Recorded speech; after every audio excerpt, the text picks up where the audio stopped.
Chapter 9. Elizabeth passed the chief of the night in her sister's room, and in the morning had the pleasure of being able to send a tolerable answer to the inquiries which she very early received from Mr. Bingley by a housemaid, and some time afterwards from the two elegant ladies who waited on his sisters. In spite of this amendment, however, she requested to have a note sent to Longbourn, desiring her mother to visit Jane, and form her own judgment of her situation. The note was immediately dispatched, and its contents as quickly complied with. Mrs. Bennet, accompanied by her two youngest girls, reached Netherfield soon after the family breakfast. Had she found Jane in any apparent danger, Mrs. Bennet would have been very miserable; but being satisfied on seeing her that her illness was not alarming, she had no wish of her recovering immediately, as her restoration to health would probably remove her from Netherfield. She would not listen, therefore, to her daughter's proposal of being carried home, neither did the apothecary, who arrived about the same time, think it at all advisable. After sitting a little while with Jane, on Miss Bingley's appearance and invitation, the mother and three daughters all attended her into the breakfast parlour. Bingley met them with hopes that Mrs. Bennet had not found Miss Bennet worse than she expected. "Indeed I have, sir," was her answer. "She is a great deal too ill to be moved. Mr. Jones says we must not think of moving her. We must trespass a little longer on your kindness." "Removed!" cried Bingley. "It must not be thought of. My sister, I am sure, will not hear of her removal." "You may depend upon it, madam," said Miss Bingley with cold civility, "that Miss Bennet will receive every possible attention while she remains with us." Mrs. Bennet was profuse in her acknowledgments. "I am sure," she added, "if it was not for such good friends, I do not know what would become of her; for she is very ill indeed, and suffers a vast deal, though with the greatest patience in the world, which is always the way with her, for she has, without exception, the sweetest temper I have ever met with. I often tell my other girls that they are nothing to her. You have a sweet room here, Mr. Bingley, and a charming prospect over the gravel walk. I do not know a place in the country that is equal to Netherfield. You will not think of quitting it in a hurry, I hope, though you have but a short lease." "Whatever I do is done in a hurry," replied he, "and therefore, if I should resolve to quit Netherfield, I should probably be off in 5 minutes. At present, however, I consider myself as quite fixed here." "That is exactly what I should have supposed of you," said Elizabeth. "You begin to comprehend me, do you?" cried he, turning towards her. "Oh, yes, I understand you perfectly." "I wish I might take this for a compliment, but to be so easily seen through I am afraid is pitiful." "That is as it happens. It does not follow that a deep, intricate character is more or less estimable than such a one as yours." "Lizzy!" cried her mother, "remember where you are, and do not run on in the wild manner that you are suffered to do at home." "I did not know before," continued Bingley immediately, "that you were a studier of character. It must be an amusing study." "Yes, but the intricate characters are the most amusing. They have at least that advantage." "The country," said Darcy, "can in general supply but a few subjects for such a study. In a country neighbourhood you move in a very confined and unvarying society." "But people themselves alter so much that there is something new to be observed in them for ever." "Yes, indeed!" cried Mrs. Bennet, offended by his manner of mentioning a country neighbourhood. "I assure you there is quite as much of that going on in the country as in town." Everybody was surprised, and Darcy, after looking at her for a moment, turned silently away. Mrs. Bennet, who fancied she had gained a complete victory over him, continued her triumph. "I cannot see that London has any great advantage over the country, for my part, except the shops and public places. The country is a vast deal pleasanter, is it not, Mr. Bingley?" "When I am in the country," he replied, "I never wish to leave it; and when I am in town it is pretty much the same. They have each their advantages, and I can be equally happy in either." "Ay, that is because you have the right disposition; but that gentleman," looking at Darcy, "seemed to think the country was nothing at all." "Indeed, mamma, you are mistaken," said Elizabeth, blushing for her mother. "You quite mistook Mr. Darcy. He only meant that there was not such a variety of people to be met with in the country as in the town, which you must acknowledge to be true." "Certainly, my dear, nobody said there were; but as to not meeting with many people in this neighbourhood, I believe there are few neighbourhoods larger. I know we dine with 24 families." Nothing but concern for Elizabeth could enable Bingley to keep his countenance. His sister was less delicate, and directed her eyes towards Mr. Darcy with a very expressive smile. Elizabeth, for the sake of saying something that might turn her mother's thoughts, now asked her if Charlotte Lucas had been at Longbourn since her coming away. "Yes, she called yesterday with her father. What an agreeable man Sir William is, Mr. Bingley, is not he? So much the man of fashion, so genteel and easy. He had always something good to say to everybody. That is my idea of good breeding. And those persons who fancy themselves very important, and never open their mouths, quite mistake the matter." "Did Charlotte dine with you?" "No, she would go home. I fancy she was wanted about the mince pies. For my part, Mr. Bingley, I always keep servants that can do their own work. My daughters are brought up very differently, but everybody is to judge for themselves, and the Lucases are a very good sort of girls, I assure you. It is a pity they are not handsome. Not that I think Charlotte so very plain, but then she is our particular friend." "She seems a very pleasant young woman." "Oh dear, yes. But you must own she is very plain. Lady Lucas herself has often said so, and envied me Jane's beauty. I do not like to boast of my own child, but to be sure Jane, one does not often see anybody better looking." "It is what everybody says. I do not trust my own partiality. When she was only 15 there was a man at my brother Gardiner's in town so much in love with her that my sister-in-law was sure he would make her an offer before we came away. But, however, he did not. Perhaps he thought her too young. However, he wrote some verses on her, and very pretty they were." "And so ended his affection," said Elizabeth impatiently. "There has been many a one, I fancy, overcome in the same way. I wonder who first discovered the efficacy of poetry in driving away love." "I have been used to consider poetry as the food of love," said Darcy. "Of a fine, stout, healthy love it may. Everything nourishes what is strong already. But if it be only a slight, thin sort of inclination, I am convinced that one good sonnet will starve it entirely away." Darcy only smiled, and the general pause which ensued made Elizabeth tremble lest her mother should be exposing herself again. She longed to speak, but could think of nothing to say, and after a short silence Mrs. Bennet began repeating her thanks to Mr. Bingley for his kindness to Jane, with an apology for troubling him also with Lizzie. Mr. Bingley was unaffectedly civil in his answer, and forced his younger sister to be civil also, and say what the occasion required. She performed her part indeed without much graciousness, but Mrs. Bennet was satisfied, and soon afterwards ordered her carriage. Upon this signal the youngest of her daughters put herself forward. The two girls had been whispering to each other during the whole visit, and the result of it was, that the youngest should tax Mr. Bingley with having promised on his first coming into the country to give a ball at Netherfield. Lydia was a stout, well-grown girl of 15, with a fine complexion and good-humoured countenance, a favourite with her mother, whose affection had brought her into public at an early age. She had high animal spirits, and a sort of natural self-consequence, which the attention of the officers, to whom her uncle's good dinners, and her own easy manners recommended her, had increased into assurance. She was very equal, therefore, to address Mr. Bingley on the subject of the ball, and abruptly reminded him of his promise, adding that it would be the most shameful thing in the world if he did not keep it. His answer to this sudden attack was delightful to their mother's ear. "I am perfectly ready, I assure you, to keep my engagement, and when your sister is recovered you shall, if you please, name the very day of the ball. But you would not wish to be dancing when she is ill?" Lydia declared herself satisfied. Oh yes, it would be much better to wait till Jane was well, and by that time most likely Captain Carter would be at Meryton again. And when you have given your ball," she added, "I shall insist on their giving one also. I shall tell Colonel Forster that it will be quite a shame if he does not." Mrs. Bennet and her daughters then departed, and Elizabeth returned instantly to Jane, leaving her own and her relations' behaviour to the remarks of the two ladies and Mr. Darcy, the latter of whom, however, could not be prevailed on to join in their censure of her, in spite of all Miss Bingley's witticisms on fine eyes. Chapter 10. The day passed much as the day before had done. Mrs. Hurst and Miss Bingley had spent some hours of the morning with the invalid, who continued, though slowly, to mend, and in the evening Elizabeth joined their party in the drawing-room. The loo table, however, did not appear. Mr. Darcy was writing, and Miss Bingley, seated near him, was watching the progress of his letter, and repeatedly calling off his attention by messages to his sister. Mr. Hurst and Mr. Bingley were at piquet, and Mrs. Hurst was observing their game. Elizabeth took up some needlework, and was sufficiently amused in attending to what passed between Darcy and his companion.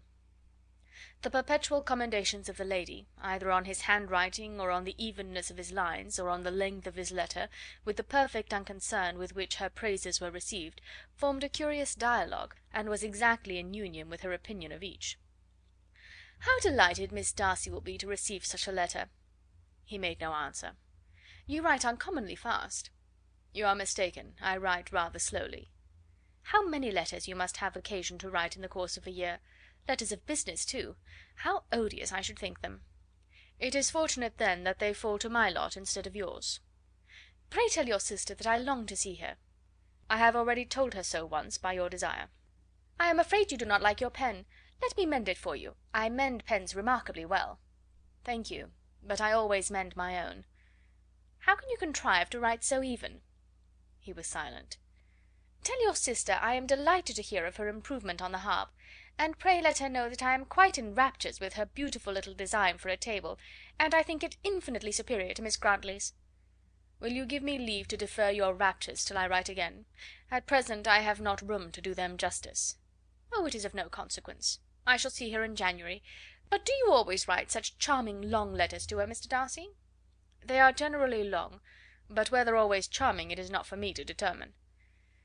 "It is a rule with me, that a person who can write a long letter with ease cannot write ill." "That will not do for a compliment to Darcy, Caroline," cried her brother, "because he does not write with ease. He studies too much for words of 4 syllables.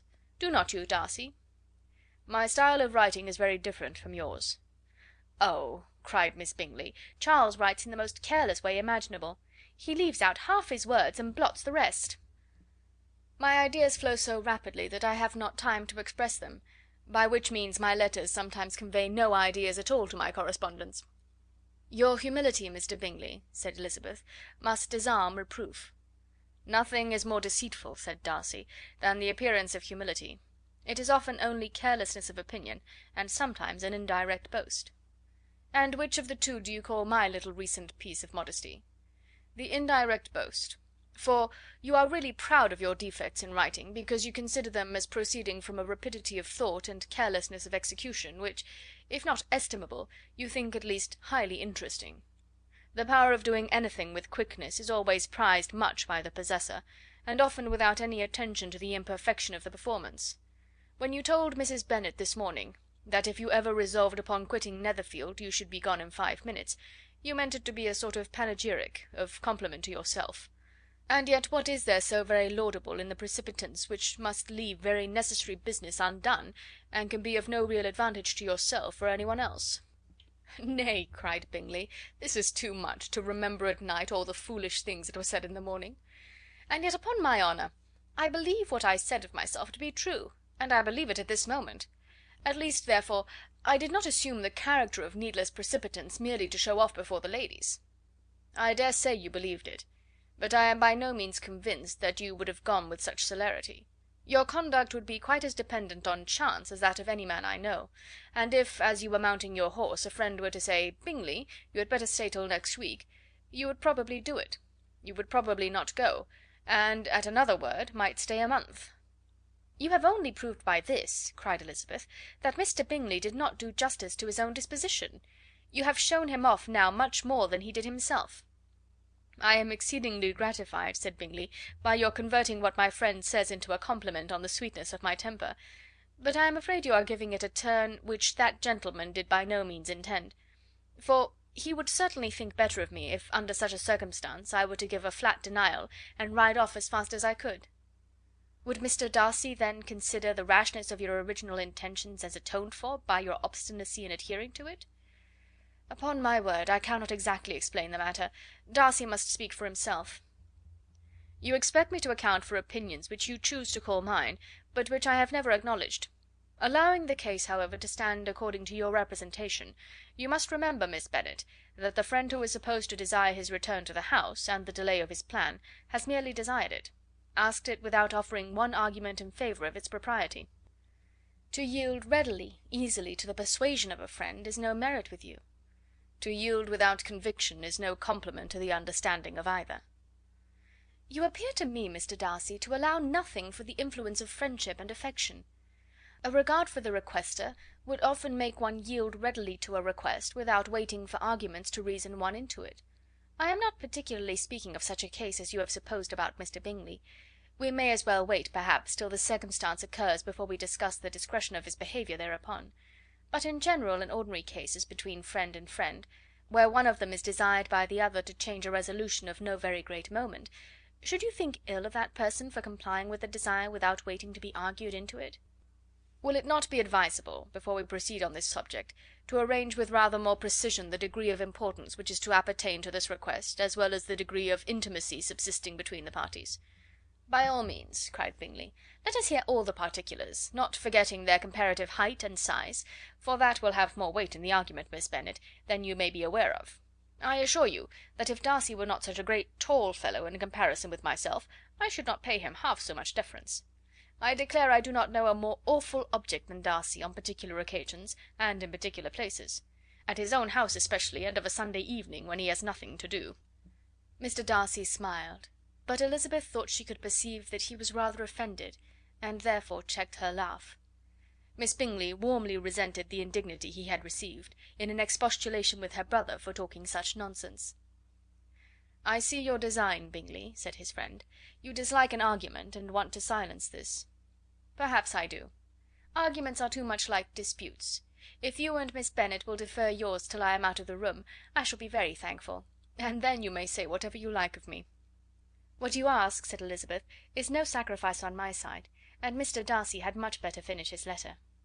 Mr. Darcy took her advice, and did finish his letter. When that business was over, he applied to Miss Bingley and Elizabeth for an indulgence of some music. Miss Bingley moved with some alacrity to the pianoforte, and, after a polite request that Elizabeth would lead the way, which the other as politely and more earnestly negatived, she seated herself. Mrs. Hurst sang with her sister, and while they were thus employed, Elizabeth could not help observing, as she turned over some music books that lay on the instrument, how frequently Mr. Darcy's eyes were fixed on her. She hardly knew how to suppose that she could be an object of admiration to so great a man, and yet that he should look at her because he disliked her was still more strange. She could only imagine, however, at last, that she drew his notice because there was something more wrong and reprehensible, according to his ideas of right, than in any other person present. The supposition did not pain her. She liked him too little to care for his approbation. After playing some Italian songs, Miss Bingley varied the charm by a lively Scotch air, and soon afterwards Mr. Darcy, drawing near Elizabeth, said to her, "Do not you feel a great inclination, Miss Bennet, to seize such an opportunity of dancing a reel?" She smiled, but made no answer. He repeated the question with some surprise at her silence. "Oh," said she, "I heard you before, but I could not immediately determine what to say in reply.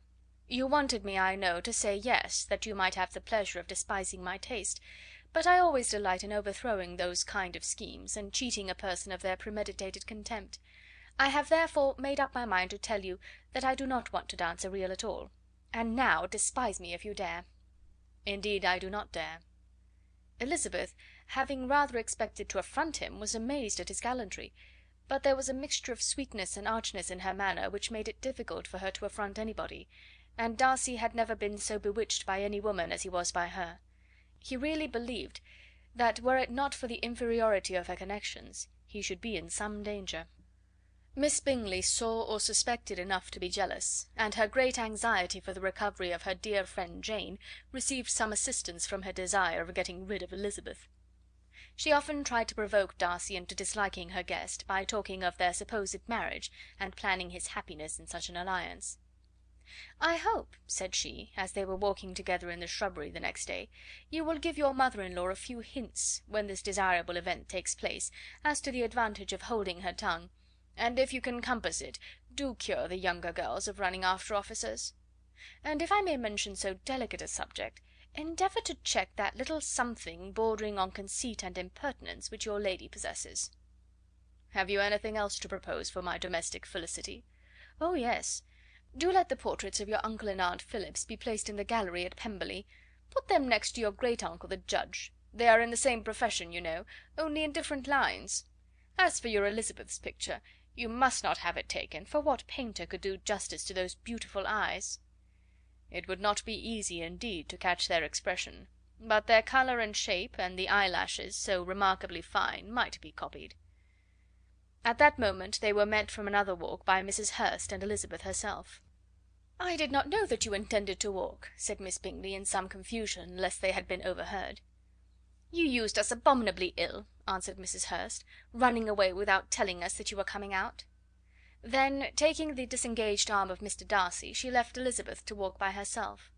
The path just admitted three. Mr. Darcy felt their rudeness, and immediately said: "This walk is not wide enough for our party. We had better go into the avenue." But Elizabeth, who had not the least inclination to remain with them, laughingly answered: "No, no, stay where you are. You are charmingly grouped, and appear to uncommon advantage. The picturesque would be spoiled by admitting a fourth. Good bye." She then ran gaily off, rejoicing, as she rambled about, in the hope of being at home again in a day or two. Jane was already so much recovered as to intend leaving her room for a couple of hours that evening. Chapter 11. When the ladies removed after dinner, Elizabeth ran up to her sister, and seeing her well guarded from cold, attended her into the drawing room, where she was welcomed by her two friends with many professions of pleasure. And Elizabeth had never seen them so agreeable as they were during the hour which passed before the gentlemen appeared. Their powers of conversation were considerable.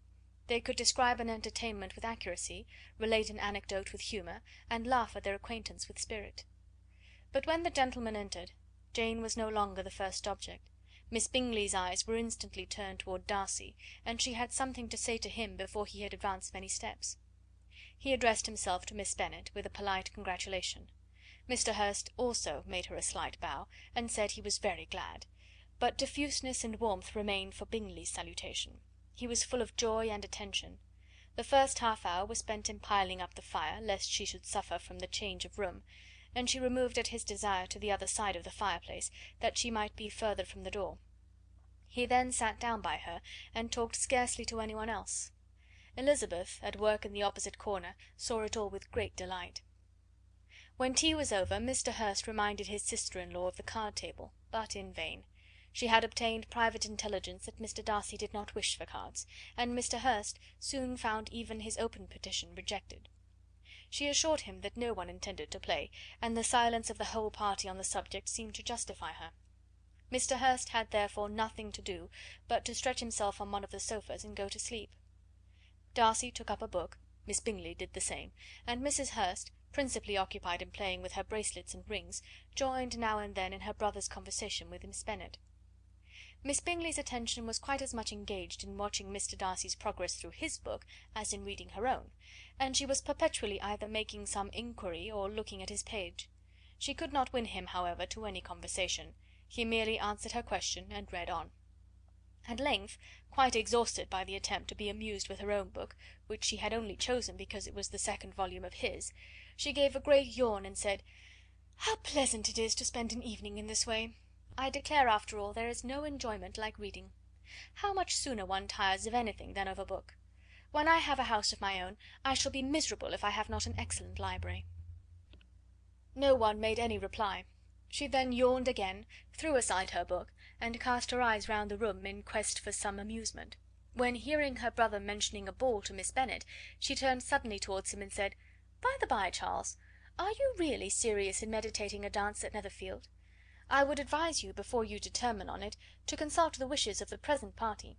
I am much mistaken if there are not some among us to whom a ball would be rather a punishment than a pleasure." "If you mean Darcy," cried her brother, "he may go to bed, if he chooses, before it begins; but as for the ball, it is quite a settled thing, and as soon as Nicholls has made white soup enough, I shall send round my cards." "I should like balls infinitely better," she replied, "if they were carried on in a different manner; but there is something insufferably tedious in the usual process of such a meeting. It would surely be much more rational if conversation instead of dancing were made the order of the day." "Much more rational, my dear Caroline, I dare say, but it would not be near so much like a ball." Miss Bingley made no answer, and soon afterwards she got up and walked about the room. Her figure was elegant, and she walked well, but Darcy, at whom it was all aimed, was still inflexibly studious. In the desperation of her feelings she resolved on one effort more, and turning to Elizabeth, said, "Miss Eliza Bennet, let me persuade you to follow my example, and take a turn about the room. I assure you it is very refreshing after sitting so long in one attitude." Elizabeth was surprised, but agreed to it immediately.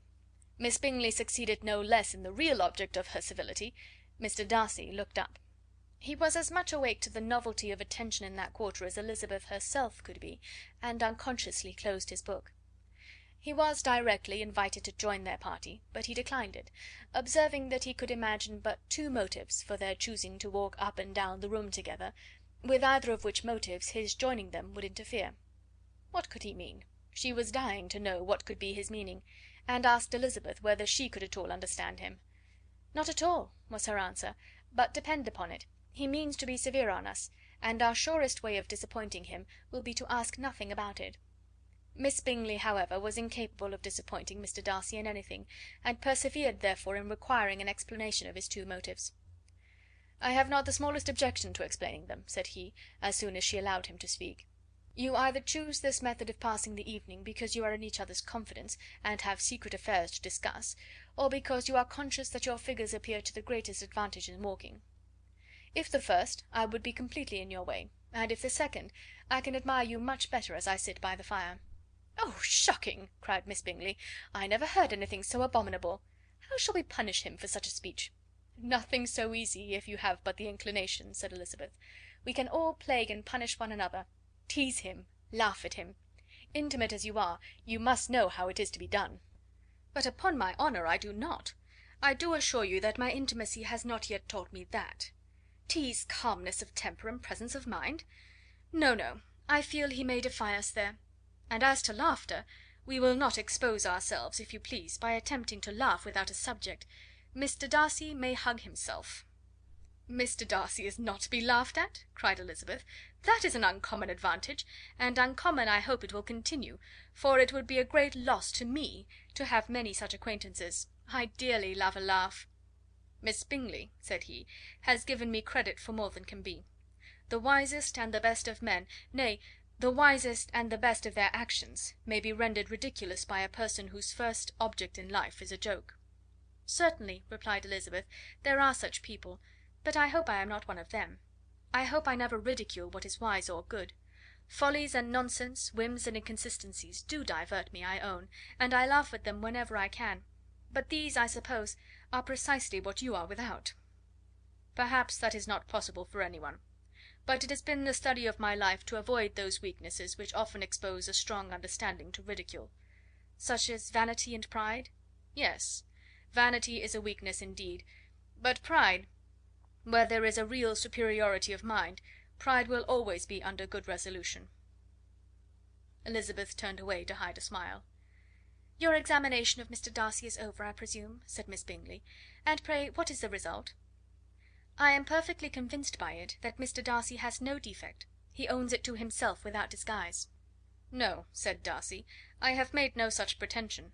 I have faults enough, but they are not, I hope, of understanding.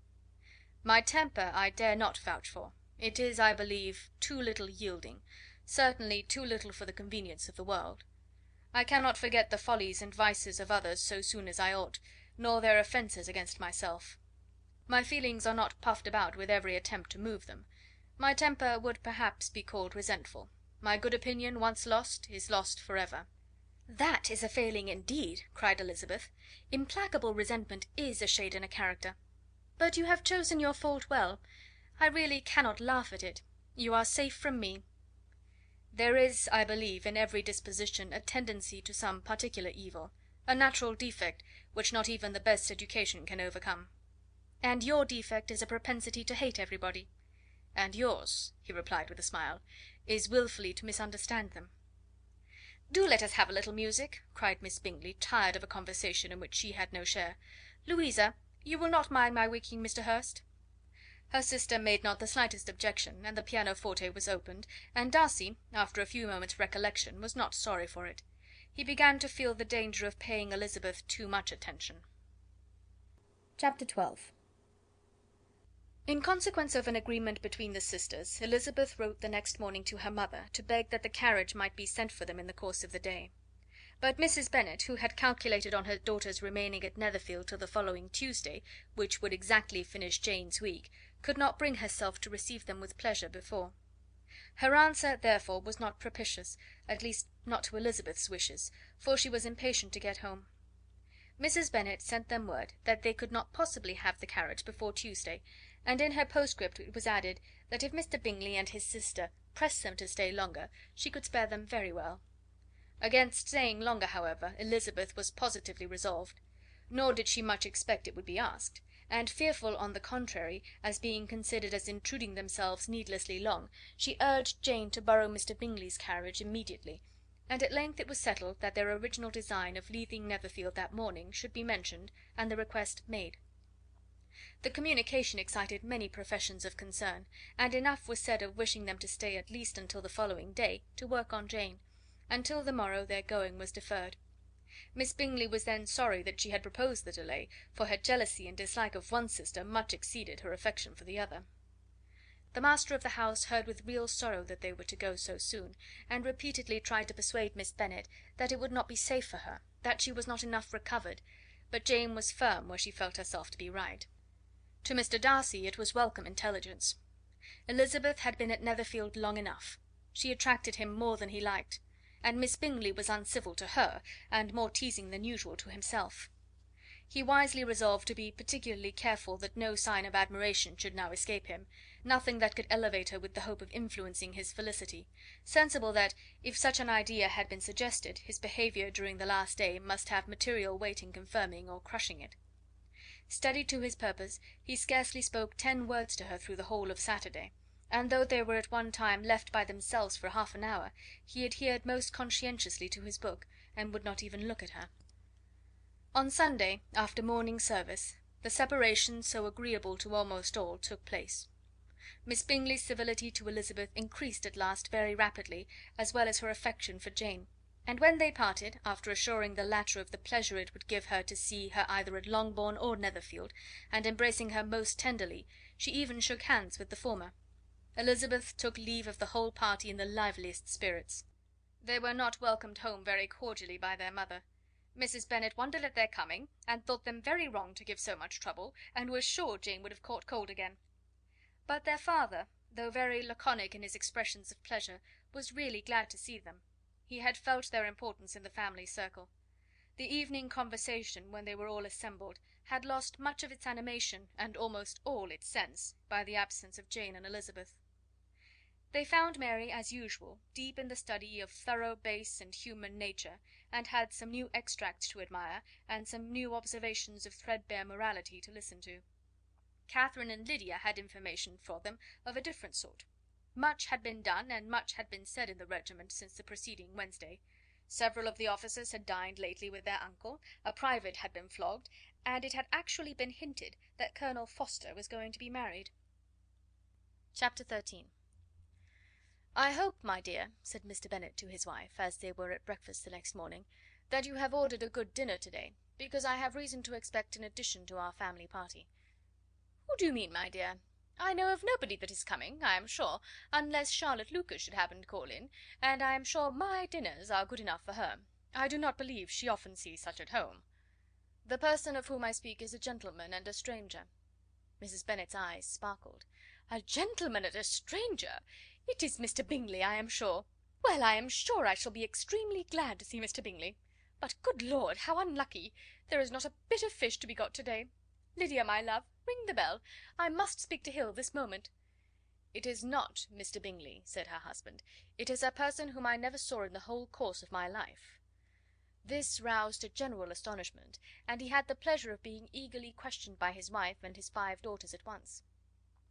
After amusing himself some time with their curiosity, he thus explained: "About a month ago I received this letter, and about a fortnight ago I answered it, for I thought it a cause of some delicacy, and requiring early attention. It is from my cousin Mr. Collins, who, when I am dead, may turn you all out of this house as soon as he pleases." "Oh, my dear," cried his wife, "I cannot bear to hear that mentioned. Pray do not talk of that odious man. I do think it is the hardest thing in the world that your estate should be entailed away from your own children. I am sure, if I had been you, I should have tried long ago to do something or other about it." Jane and Elizabeth tried to explain to her the nature of an entail. They had often attempted to do it before, but it was a subject on which Mrs. Bennet was beyond the reach of reason, and she continued to rail bitterly against the cruelty of settling an estate away from a family of 5 daughters, in favour of a man whom nobody cared anything about. "It certainly is a most iniquitous affair," said Mr. Bennet, "and nothing can clear Mr. Collins from the guilt of inheriting Longbourn. But if you will listen to his letter, you may perhaps be a little softened by his manner of expressing himself." "No, that I am sure I shall not; and I think it is very impertinent of him to write to you at all, and very hypocritical. I hate such false friends. Why could he not keep on quarrelling with you, as his father did before him?" "Why, indeed? He does seem to have had some filial scruples on that head, as you will hear. Hunsford, near Westerham, Kent, 15th October. Dear Sir, the disagreement subsisting between yourself and my late honoured father always gave me much uneasiness, and since I have had the misfortune to lose him, I have frequently wished to heal the breach; but for some time I was kept back by my own doubts, fearing lest it might seem disrespectful to his memory for me to be on good terms with any one with whom it had always pleased him to be at variance. There, Mrs. Bennet.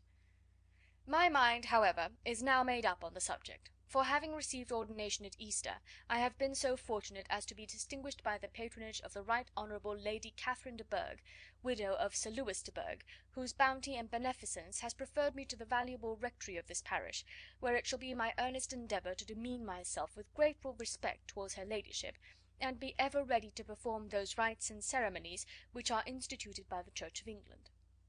As a clergyman, moreover, I feel it my duty to promote and establish the blessing of peace in all families within the reach of my influence; and on these grounds I flatter myself that my present overtures are highly recommendable, and that the circumstance of my being next in the entail of Longbourn estate will be kindly overlooked on your side, and not lead you to reject the offered olive branch.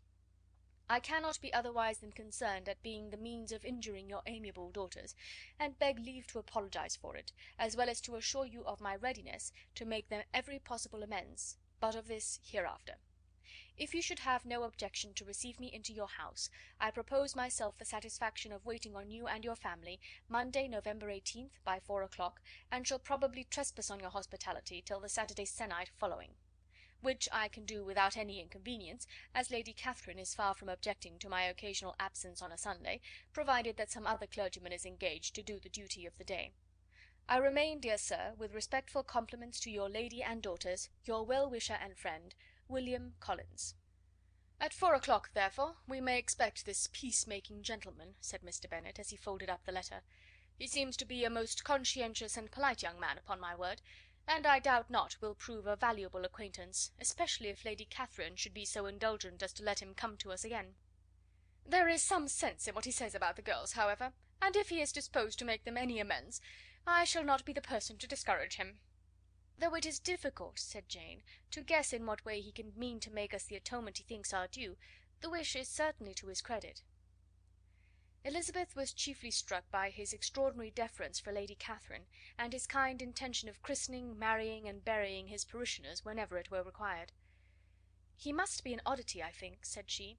"I cannot make him out. There is something very pompous in his style. And what can he mean by apologizing for being next in the entail? We cannot suppose he would help it if he could. Could he be a sensible man, sir?" "No, my dear, I think not. I have great hopes of finding him quite the reverse. There is a mixture of servility and self-importance in his letter, which promises well. I am impatient to see him."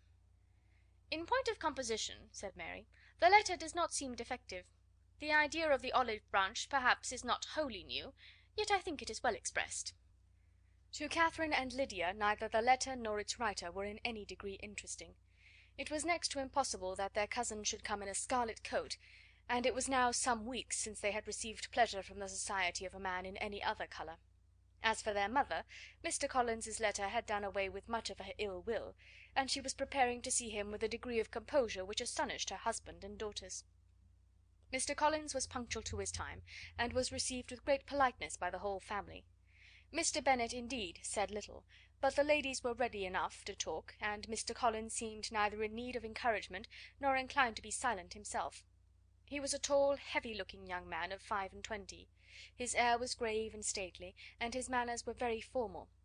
He had not been long seated before he complimented Mrs. Bennet on having so fine a family of daughters; said he had heard much of their beauty, but that in this instance fame had fallen short of the truth; and added that he did not doubt her seeing them all in due time disposed of in marriage.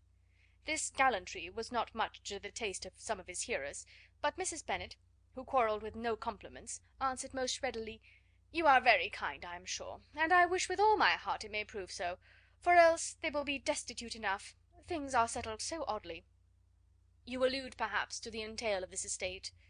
"Ah, sir, I do indeed. It is a grievous affair to my poor girls, you must confess. Not that I mean to find fault with you, for such things I know are all chance in this world. There is no knowing how estates will go once they come to be entailed." "I am very sensible, madam, to the hardship of my fair cousins, and could say much on the subject, but that I am cautious of appearing forward and precipitate. But I can assure the young ladies that I come prepared to admire them. At present I will not say more, but perhaps when we are better acquainted..." He was interrupted by a summons to dinner, and the girls smiled on each other. They were not the only objects of Mr. Collins's admiration. The hall, the dining room, and all its furniture were examined and praised, and his commendation of everything would have touched Mrs. Bennet's heart, but for the mortifying supposition of his viewing it all as his own future property. The dinner, too, in its turn, was highly admired, and he begged to know to which of his fair cousins the excellency of its cooking was owing. But he was set right there by Mrs. Bennet, who assured him with some asperity that they were very well able to keep a cook, and that her daughters had nothing to do in the kitchen. He begged pardon for having displeased her. In a softened tone she declared herself not at all offended, but he continued to apologise for about a quarter of an hour. Chapter 14. During dinner Mr. Bennet scarcely spoke at all, but when the servants were withdrawn he thought it time to have some conversation with his guest, and therefore started a subject in which he expected him to shine, by observing that he seemed very fortunate in his patroness. Lady Catherine de Bourgh's attention to his wishes, and consideration for his comfort, appeared very remarkable. Mr. Bennet could not have chosen better. Mr. Collins was eloquent in her praise.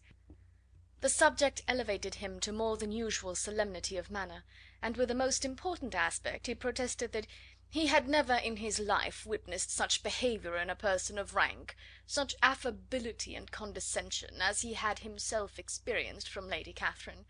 She had been graciously pleased to approve of both of the discourses which he had already had the honour of preaching before her.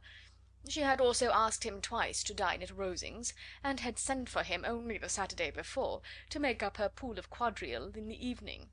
Lady Catherine was reckoned proud by many people he knew, but he had never seen anything but affability in her. She had always spoken to him as she would to any other gentleman. She made not the smallest objection to his joining in the society of the neighbourhood, nor to his leaving the parish occasionally for a week or two to visit his relations. She had even condescended to advise him to marry as soon as he could, provided he chose with discretion, and had once paid him a visit in his humble parsonage, where she had perfectly approved all the alterations he had been making, and had even vouchsafed to suggest some herself, some shelves in the closet upstairs. "That is all very proper and civil, I am sure," said Mrs. Bennet, "and I dare say she is a very agreeable woman. It is a pity that great ladies in general are not more like her. Does she live near you, sir?" "The garden in which stands my humble abode is separated only by a lane from Rosings Park, her ladyship's residence." "I think you said she was a widow, sir. Has she any family?" "She has only one daughter, the heiress of Rosings, and a very extensive property." "Ah," said Mrs. Bennet, shaking her head, "then she is better off than many girls. And what sort of young lady is she? Is she handsome?" "She is a most charming young lady indeed. Lady Catherine herself says that, in point of true beauty, Miss de Bourgh is far superior to the handsomest of her sex, because there is that in her features which marks the young lady of distinguished birth. She is unfortunately of a sickly constitution, which has prevented her from making that progress in many accomplishments which she could not have otherwise failed of, as I am informed by the lady who superintended her education, and who still resides with them. But she is perfectly amiable, and often condescends to drive by my humble abode in her little phaeton and ponies." "Has she been presented? I do not remember her name among the ladies at court." "Her indifferent state of health unhappily prevents her being in town, and by that means, as I told Lady Catherine one day, has deprived the British court of its brightest ornaments. Her ladyship seemed pleased with the idea, and you may imagine that I am happy on every occasion to offer those little delicate compliments which are always acceptable to ladies.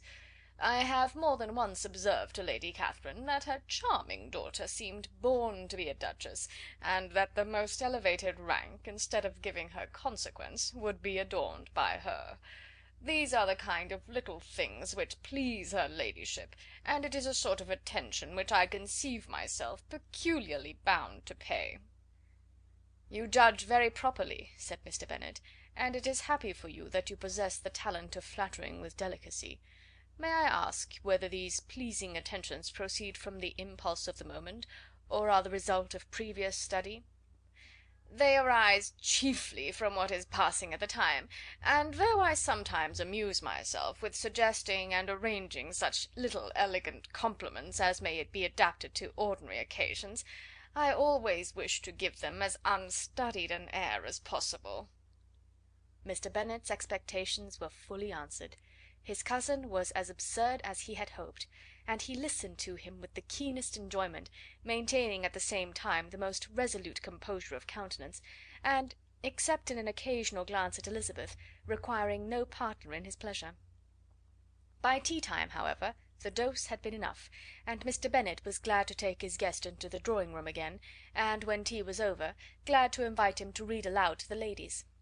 Mr. Collins readily assented, and a book was produced, but on beholding it, for everything announced it to be from a circulating library, he started back, and, begging pardon, protested that he never read novels. Kitty stared at him, and Lydia exclaimed. Other books were produced, and after some deliberation he chose Fordyce's Sermons. Lydia gaped as he opened the volume, and before he had, with very monotonous solemnity, read 3 pages, she interrupted him with, "Do you know, mamma, that my uncle Phillips talks of turning away Richard? And if he does, Colonel Forster will hire him. My aunt told me so herself on Saturday. I shall walk to Meryton to morrow to hear more about it, and to ask when Mr. Denny comes back from town." Lydia was bid by her 2 eldest sisters to hold her tongue, but Mr. Collins, much offended, laid aside his book and said, "I have often observed how little young ladies are interested by books of a serious stamp, though written solely for their benefit. It amazes me, I confess, for certainly there can be nothing so advantageous to them as instruction. But I will no longer importune my young cousin." Then, turning to Mr. Bennet, he offered himself as his antagonist at backgammon. Mr. Bennet accepted the challenge, observing that he acted very wisely in leaving the girls to their own trifling amusements. Mrs. Bennet and her daughters apologized most civilly for Lydia's interruption, and promised that it should not occur again, if he would resume his book; but Mr. Collins, after assuring them that he bore his young cousin no ill will, and should never resent her behaviour as any affront, seated himself at another table with Mr. Bennet, and prepared for backgammon. Chapter 15. Mr. Collins was not a sensible man, and the deficiency of nature had been but little assisted by education or society, the greatest part of his life having been spent under the guidance of an illiterate and miserly father, and though he belonged to one of the universities, he had merely kept the necessary terms, without forming at it any useful acquaintance. The subjection in which his father had brought him up had given him originally great humility of manner, but it was now a good deal counteracted by the self-conceit of a weak head, living in retirement, and the consequential feelings of early and unexpected prosperity. A fortunate chance had recommended him to Lady Catherine de Bourgh when the living of Hunsford was vacant, and the respect which he felt for her high rank, and his veneration for her as his patroness, mingling with a very good opinion of himself, of his authority as a clergyman, and his right as a rector, made him altogether a mixture of pride and obsequiousness, self-importance and humility. Having now a good house and a very sufficient income, he intended to marry, and in seeking a reconciliation with the Longbourn family, he had a wife in view, as he meant to choose one of the daughters, if he found them as handsome and amiable as they were represented by common report. This was his plan of amends, of atonement, for inheriting their father's estate, and he thought it an excellent one, full of eligibility and suitableness, and excessively generous and disinterested on his own part. His plan did not vary on seeing them. Miss Bennet's lovely face confirmed his views, and established all his strictest notions of what was due to seniority, and for the first evening she was his settled choice. The next morning, however, made an alteration, for in a quarter of an hour's tete-a-tete with Mrs. Bennet before breakfast, a conversation beginning with his parsonage house and leading naturally to the avowal of his hopes that a mistress might be found for it at Longbourn, produced from her, amid very complaisant smiles and general encouragement, a caution against the very Jane he had fixed on. As to her younger daughters, she could not take upon her to say, she could not positively answer, but she did not know of any prepossession. Her eldest daughter, she must just mention, she felt it incumbent on her to hint, was likely to be very soon engaged. Mr. Collins had only to change from Jane to Elizabeth, and it was soon done while Mrs. Bennet was stirring the fire. Elizabeth, equal next to Jane in birth and beauty, succeeded her of course. Mrs. Bennet treasured up the hint, and trusted that she might soon have 2 daughters married, and the man whom she could not bear to speak of the day before was now high in her good graces. Lydia's intention of walking to Meryton was not forgotten. Every sister except Mary agreed to go with her, and Mr. Collins was to attend them, at the request of Mr. Bennet, who was most anxious to get rid of him, and have his library to himself. For thither Mr. Collins had followed him after breakfast, and there he would continue, nominally engaged with one of the largest folios in the collection, but really talking to Mr. Bennet, with little cessation, of his house and garden at Hunsford. Such doings discomposed Mr. Bennet exceedingly. In his library he had been always sure of leisure and tranquillity, and though prepared, as he told Elizabeth, to meet with folly and conceit in every other room of the house, he was used to be free from them there. His civility, therefore, was most prompt in inviting Mr. Collins to join his daughters in their walk, and Mr. Collins, being in fact much better fitted for a walker than a reader, was extremely pleased to close his large book and go. In pompous nothings on his side, and civil assents on that of his cousins, their time passed till they entered Meryton. The attention of the younger ones was then no longer to be gained by him. Their eyes were immediately wandering up in the street in quest of the officers, and nothing less than a very smart bonnet indeed, or a really new muslin in a shop window, could recall them. But the attention of every lady was soon caught by a young man whom they had never seen before, of most gentlemanlike appearance, walking with another officer on the other side of the way. The officer was the very Mr. Denny concerning whose return from London Lydia came to inquire, and he bowed as they passed. All were struck with the stranger's air. All wondered who he could be, and Kitty and Lydia, determined if possible to find out, led the way across the street, under pretence of wanting something in an opposite shop, and fortunately had just gained the pavement when the 2 gentlemen, turning back, had reached the same spot. Mr. Denny addressed them directly, and entreated permission to introduce his friend Mr. Wickham, who had returned with him the day before from town, and he was happy to say had accepted a commission in their corps. This was exactly as it should be, for the young man wanted only regimentals to make him completely charming. His appearance was greatly in his favour. He had all the best part of beauty, a fine countenance, a good figure, and very pleasing address. The introduction was followed up on his side by a happy readiness of conversation, a readiness at the same time perfectly correct and unassuming, and the whole party was still standing and talking together very agreeably when the sound of horses drew their notice, and Darcy and Bingley were seen riding down the street. On distinguishing the ladies of the group, the 2 gentlemen came directly towards them, and began the usual civilities. Bingley was the principal spokesman, and Miss Bennet the principal object. He was then, he said, on his way to Longbourn on purpose to inquire after her. Mr. Darcy corroborated it with a bow, and was beginning to determine not to fix his eyes on Elizabeth, when they were suddenly arrested by the sight of the stranger, and Elizabeth, happening to see the countenance of both as they looked at each other, was all astonishment at the effect of the meeting. Both changed colour. One looked white, the other red. Mr. Wickham, after a few moments, touched his hat, a salutation which Mr. Darcy just deigned to return. What could be the meaning of it? It was impossible to imagine. It was impossible not to long to know. In another minute Mr. Bingley, but without seeming to have noticed what passed, took leave and rode on with his friend. Mr. Denny and Mr. Wickham walked with the young ladies to the door of Mr. Phillips's house, and then made their bows, in spite of Miss Lydia's pressing entreaties that they should come in, and even in spite of Mrs. Phillips throwing up the parlour window and loudly seconding the invitation. Mrs. Phillips was always glad to see her nieces, and the 2 eldest, from their recent absence, were particularly welcome, and she was eagerly expressing her surprise at their sudden return home, which, as their own carriage had not fetched them, she should have known nothing about, if she had not happened to see Mr. Jones' shop-boy in the street, who had told her that they were not to send any more drafts to Netherfield, because the Miss Bennets were come away, when her civility was claimed towards Mr. Collins by Jane's introduction of him. She received him with her very best politeness, which he returned with as much more, apologizing for his intrusion, without any previous acquaintance with her, which he could not help flattering himself, however, might be justified by his relationship to the young ladies who introduced him to her notice. Mrs. Phillips was quite awed by such an excess of good breeding, but her contemplation of one stranger was soon put to an end by exclamations and inquiries about the other, of whom, however, she could only tell her nieces what they already knew, that Mr. Denny had brought him from London, and that he was to have a lieutenant's commission in the shire. She had been watching him the last hour, she said, as he walked up and down the street, and had Mr. Wickham appeared, Kitty and Lydia would certainly have continued the occupation, but unluckily no one passed the windows now except a few of the officers, who, in comparison with the stranger, were become stupid, disagreeable fellows.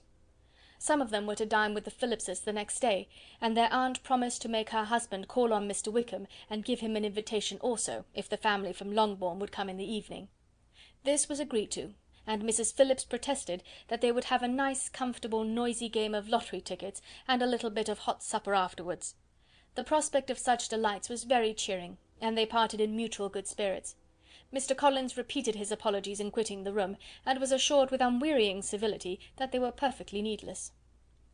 As they walked home, Elizabeth related to Jane what she had seen pass between the two gentlemen, but though Jane would have defended either or both had they appeared to be in the wrong, she could no more explain such behaviour than her sister. Mr. Collins, on his return, highly gratified Mrs. Bennet by admiring Mrs. Phillips's manners and politeness. He protested that, except Lady Catherine and her daughter, he had never seen a more elegant woman, for she had not only received him with the utmost civility, but even pointedly included him in her invitation for the next evening, although utterly unknown to her before. Something, he supposed, might be attributed to his connection with them, but yet he had never met with so much attention in the whole course of his life.